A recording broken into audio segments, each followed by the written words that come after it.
దేవునికి మహిమ కలుగును గాక. మరొక సమయమున మీకందరికి వందనాలండి. దయచేసి దేవుడు చెప్తున్నటువంటి మాటలు చాలా విలువైనవి కాబట్టి, ఆ మాటలే మనము మరొకసారి జ్ఞాపకం చేసుకుందాం. ఏమనగా, దేవుడు లోకానికి సృష్టికర్త అయిన దేవుడు.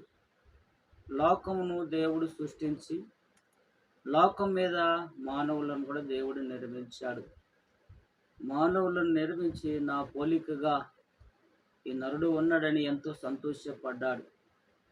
అందుకొరకు దేవుడు చెప్తున్నటువంటి మాట చాలా విలువైనది కాబట్టి మర్చిపోకుండా మనమందరం కూడా దేవుని పోలికగా పుట్టిన బిడ్డలుగా ఉన్నామని మనం ఎప్పుడు కూడా మర్చిపోకూడదని దేవుడు చెబుతుంటున్నాడు. ఆ మర్చిపోవడానికి కారణం ఏంటిదంటే మనిషికున్న ఆలోచన హృదయం. కాబట్టి అందుకొరకు దేవుడు అంటున్నాడు, మనుషుల యొక్క ఊహంతో కూడా చెడిపోయి ఉన్నదని దేవుడు చెబుతున్నాడు. అదే రీతిగా మనం చూస్తున్నట్లయితే దేవుడు మాట్లాడుతున్నటువంటి మాట యెరెమీయా గ్రంథం 17వ అధ్యాయం 9వ వచనంలో దేవుడు చెబుతున్నటువంటి మాట చాలా మంచిగా మాట్లాడుతున్నాడు. హృదయము అన్నిటికంటే మోసకరమైనది, అది ఘోరమైన వ్యాధి గలది, దానిని గ్రహించగలవాడు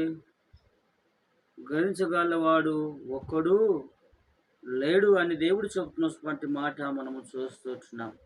హృదయము అన్నిటికంటే మోసకరమైనది. దేవుడు సృష్టించేటప్పుడేమో పవిత్రమైన హృదయాన్ని దేవుడు ఇచ్చాడు. కానీ మానవుడు రానున్న దినములలో ఆ యొక్క జీవితంను వాడు ఆలోచన చేసుకునలేకపోయి ఘోరమైన వ్యాధిలో పడిపోతున్నాడు. ఘోరమైన సమస్యల్లో పడిపోతున్నాడు. దేవుడు చెప్తున్నటువంటి మాట అందుకొరకే దేవుడు అంటున్నాడు, హృదయం అన్నిటికంటే మోసకరమైనది.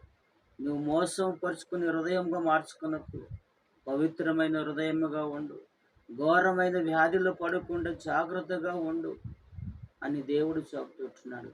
దేవుడు చెప్పినటువంటి మాటను మనం అనేకమైనది ధిక్కరించి దేవునికి దూరంగా బ్రతికే బిడ్డలుగా ఉంటున్నాం. అందుకొరకు దేవుడు అంటున్నాడు, మనుషుడు చూసినప్పుడు మనుషుడు పరలోకం నుండి దేవుడు చూసినప్పుడు మానవునికి దేవుడు చెప్తున్నటువంటి మాట, మనుషుల హృదయము చెడిపోయింది ఉన్నదని అంటున్నాడు. ఆ చెడిపోయిన హృదయాన్ని శుద్ధి చేయడానికి పరలోకం నుండి భూలోకానికి వచ్చి తన రక్తం శిలువలో కార్చి మనుషుల యొక్క హృదయంను శుద్ధి చేసిన దేవుడు యేసు ప్రభువై ఉన్నాడు. ఈ మాటలు విన్న ప్రతి బిడ్డకు మరొకసారి నా హృదయపూర్వక వందనాలు చెల్లిస్తున్నాను. చిన్న మాటలు దేవుడు దీవించును గాక. ఆమేన్.